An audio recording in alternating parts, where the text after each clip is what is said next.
আমেরিকাতে এক এয়ারপোর্টের ভিতরে আমাদের বন্ধু রাষ্ট্রের বংশোদ্ভূত ও দেশের ভিসা নিয়ে থাকে আমেরিকাতে। ওই ভদ্রলোক এয়ারপোর্টের ভিতরে জনসম্মুখে মাশাআল্লাহ সবকিছু উদাম কিরা করতে বসছে, আঁকতে বসে। আমেরিকার পুলিশ গ্রেপ্তার করে নিয়ে গেছে, তাকে কয়েকশো ডলার জরিমানা করেছে। এই জঘন্য কাজ কেন করলো এটার উপরে সে আবার তীব্র প্রতিবাদও জানিয়েছে যে এই তার নাগরিক এবং মানবিক স্বাধীনতা হরণ করা হয়েছে, মানবাধিকার লঙ্ঘিত হয়েছে, তার অধিকার সেখানে যেখানে সেখানে বসে সে এই কাজ ছাড়বে, এখানে সে করার কারণে জরিমানা করা হয়েছে। তার দেশে করলে সেখানে স্বাধীনতা আছে, সেখানে কোনো জরিমানা করা হয় না, যে যেখানে ইচ্ছা করতে পারে। মানে এক তো হলো নির্লজ্জ, আবার গোটা জাতিটাকে নির্লজ্জ বানানোর ঘোষণা দিছে। ঠিক কি ঠিক না? আমরা বলবো না, থাক, ইন্টারন্যাশনালি এখন সবাই মানছে এমনি গেছে। তো সাহাবায়ে কেরামের লজ্জা আছে না নাই? তো হযরত সাফিনা রাদিয়াল্লাহু তাআলা আনহু দূরে চলে গেছেন, অনেক দূরে, যেন কেউ দেখতে দেখতে না পায়। তো যখন সবাই কাজটা সেরে এসেছে, অধিকাংশরাই সবাই চলে এসেছে, তো মনে করেছে সবাই চলে এসেছে, চলো যাই, কাফেলা রওনা হয়ে গেছে। উনি ফিরে এসে দেখেন কাফেলা নাই। ইয়াল্লাহ, এই বিশাল প্রান্তরের মধ্যে কিছুই করার নাই। বন্ধ করে দিব হুজুর? আচ্ছা, না না, অসুবিধা নেই, বন্ধ করে দিলে আমার লাভ। আমার 10টার সময় গিয়ে আমার এখানে বোনের কথা ছিল এক জায়গায়, এটা 11টা হয়েছে, এখন কি করবে, এরা গেলেই আমার দিলে আর কি।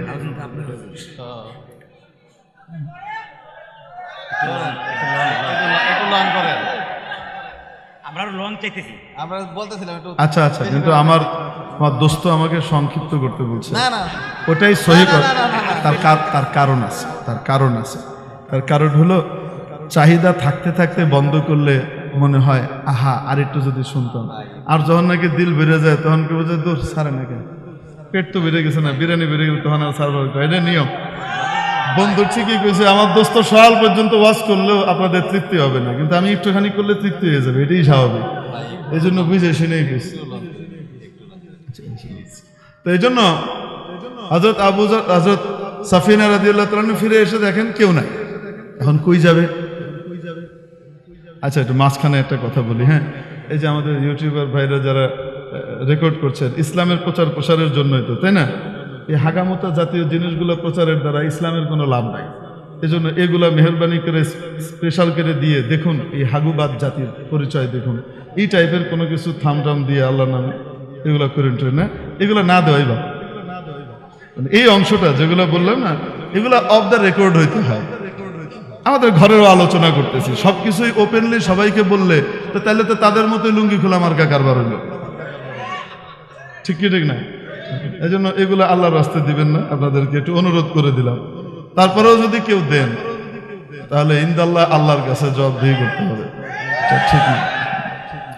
কত কথা আছে দেওয়ার, ঠিক না? আজব একবার আমি মুসা আলাইহিস সালামের এক ঘটনা শুনাইছি। সেই ঘটনার উপরে হঠাৎ একদিন দেখি একজন লেহে ছেড়ে দিছে, আদম আর মুসা আলাইহিস সালামের তুমুল ঝগড়া, আর আমার নাম লিখে দিছে, আমি নাকি কইছি তুমুল ঝগড়া। আমি চিন্তা করতেছি কবে আমি এই বেয়াদবি করলাম, আমি তো জীবনে কোনোদিন এই টাইপের বেয়াদবি মার্কা কথা কই নাই, এটি কি কয়? পুরো বয়ান আবার আমি শুনলাম, কোনো জায়গাতে খুঁজা তুমুল ঝগড়ার কিছুই পেলাম না, কিন্তু উনি একটা দিয়ে দিয়েছেন তুমুল ঝগড়া, এবং অনেক ভিউ পাইতেছে। এইভাবে তো ইসলাম প্রচারের দরকার নাই। ইসলাম প্রচার সুন্দরভাবে যেভাবে আছে সেভাবেই করা দরকার। আল্লাহ তাআলা আমাদেরকে ভালোভাবে কাজ করার তৌফিক দান করেন। কারণ যারা মিডিয়ার ভাইরা আছেন, যারা আমাদের এই কথাগুলোকে গোটা পৃথিবীব্যাপী লক্ষ লক্ষ মানুষের মাঝে ছড়িয়ে দেয়, তাদের আয় ইনকাম এটার দ্বারা হয়তো 2-4 পয়সা হবে, সেটা ভিন্ন জিনিস, কিন্তু আসলে এটার দ্বারা কত মানুষের হেদায়েতের কারণ হয়, কত মানুষের কাছে দিনের কথাগুলো পৌঁছে যায়। অবাস্তব না বাস্তব? হ্যাঁ, একটা কথা মনে রাখি, আপনাদেরকে বলি, এই যে মানুষ গরু কিনে না, হ্যাঁ, কেন কিনে? গোবরের জন্য না দুধের জন্য? গাই কিনেছে গোবরের জন্য না দুধের জন্য? দুধের জন্য। দুধের জন্য গাই কিনে, গোবর ফাও আর ফ্রি পায় কি পায় না? আয়। এখন কোনো ব্যক্তি যদি কি করে, এই জন্য গাই কিনেছে, গায়ের গোবর নিবে। কি নিবে সে? গোবর নিবে, তার দুধের খবর নাই। তো যেটা ফাও পাইতো সেটাই সে নিল, আর যেটা আসল জিনিস সেটা সে হারালো। ঠিক কিনা?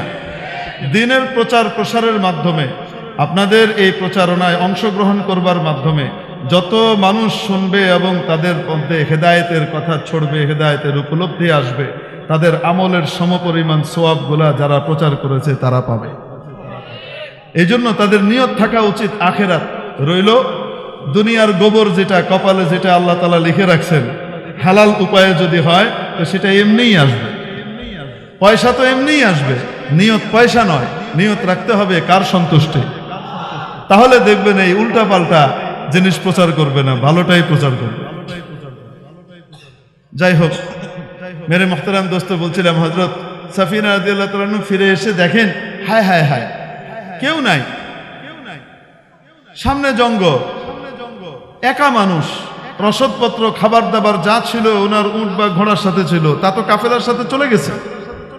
কাফেলা কোথায় খুঁজে পাবে? আশপাশে 100 মাইলের ভিতরে তো বাড়িঘর নাই। এরই ভিতরে নতুন বিপদ দেখা দিল। আমাদের বাংলাদেশি এক ক্রিকেটার হঠাৎ গিয়ে সেখানে হাজির হয়েছে। মানে একজন বাঘ, একটা বাঘ আসছে। কে আসছে? এক বাঘ আসছে। বাঘ সাহেব এসে, আল্লাহুম্মা বারিক লানা ফিমা রাযাকতানা ওয়া কিনা আযাবান নার, বিসমিল্লাহি ওয়া আলা বারাকাতিল্লাহ সবটুকু পড়ে ফেলছে। সে একদম এভাবে হাত রেখে খাপ পেতে বসছে। এক্ষুনি কি করবে? ঝাঁপটা দিবে।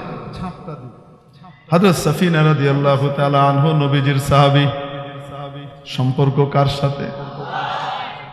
হযরত সাফিনা রাদিয়াল্লাহু তাআলা আনহু মোটেও ঘাবড়ালেন না, ভয় পেলেন না। কারণ তিনি জানেন আমার আল্লাহর ক্ষমতা যত দূর বিস্তৃত, তত দূর আমি বিশেষ ফ্যাসিলিটি পাওয়ার অধিকার রাখি। আমার হাবিব বলেছেন, আদ-দুনিয়া খুলিকাত লাকুম ওয়া আনতুম খুলিকতুম লিল আখিরা। গোটা পৃথিবীকে সৃষ্টি করা হয়েছে তোমাদের উপকারের জন্য, তোমাদের খেদমতের জন্য, আর তোমাদেরকে তৈরি করা হয়েছে আখিরাতের জান্নাতের জন্য। তোমরা আখিরাতে আল্লাহর রয়্যাল গেস্ট হাউসের মেহমান, মালিক হবা, সেটার জন্য তৈরি করা হয়েছে, এই দুনিয়ার জন্য না। দুনিয়ার সবকিছুকে তোমার খেদমতের জন্য পাঠানো হয়েছে। সুবহানাল্লাহ। পরশুদিন বলেন, আল্লাহর নবীর কথার উপরে কি পরিমাণ কনফিডেন্স।